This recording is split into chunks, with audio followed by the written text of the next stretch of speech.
বিশ্বকাপ থেকে বিদায় পাকিস্তানের। সেমিফাইনালে ওঠার সুযোগ একেবারেই কম ছিল। দক্ষিণ আফ্রিকার বিরুদ্ধে বিরাট ব্যবধানে হারার পর সেটা নিশ্চিত হয়ে যায়। বৃষ্টিবিঘ্নিত ম্যাচে ডিএলএস পদ্ধতিতে পাকিস্তান হারল ১৫০ রানে। বিশ্বকাপে কোনো ম্যাচ না জিতেই বিদায় নিলেন ফাতিমা সানারা। শ্রীলঙ্কার প্রেমদাসা স্টেডিয়ামে টসে জিতে প্রথমে বল করার সিদ্ধান্ত নেয় পাকিস্তান। শুরু থেকেই ঝড় তুলে দেন প্রোটিয়া ব্যাটাররা। অধিনায়ক লরা ওলভার্ট ৮২ বলে ৯০ রান করেন। সুনে লুইস ৬১ এবং মারিজেন কাপ ৬৮ রান করেন। শেষের দিকে ঝড় তোলেন নাদিনে দে ক্লার্ক। ৪০ ওভারে ৩১২ রান করে দক্ষিণ আফ্রিকা। মাঝে প্রায় বৃষ্টি নামে।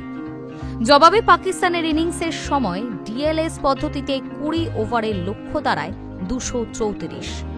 কিন্তু তার ধারে কাছেও পৌঁছাতে পারেনি পাকিস্তান। ৭ উইকেট হারিয়ে মাত্র ৮৩ রানে থেমে যায় তাদের ইনিংস। ম্যাচ হারে ১৫০ রানে। বিশ্বকাপের ৬টি ম্যাচের কোনোটাতেই জিততে পারেনি পাকিস্তান। ভারত, বাংলাদেশ, অস্ট্রেলিয়া ও দক্ষিণ আফ্রিকার কাছে হেরেছে। ইংল্যান্ড ও নিউজিল্যান্ডের বিরুদ্ধে ম্যাচ ভেস্তে গিয়েছে। সেই কারণে ২টি পয়েন্ট সংগ্রহ করতে পেরেছে। দক্ষিণ আফ্রিকার কাছে ম্যাচ হারার পর পাক অধিনায়ক ফাতিমা সানা বলেন, আজকে বোলাররা ভালো খেলতে পারেনি। আমাদের আরও শান্ত থাকা উচিত ছিল। তাছাড়া বৃষ্টির জন্য বল ভিজে গিয়েছে। তখন বল করা খুব কঠিন হয়ে পড়ে। আমরা গুড লেন্থে বল করার চেষ্টা করেও সেটা পারিনি। আমাদের ব্যাটাররাও আত্মবিশ্বাসের অভাবে ভুগছে।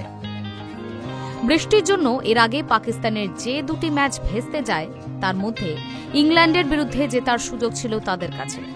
অন্যদিকে এই ম্যাচ জিতে টেবিলের শীর্ষে চলে গেল দক্ষিণ আফ্রিকা। High news network.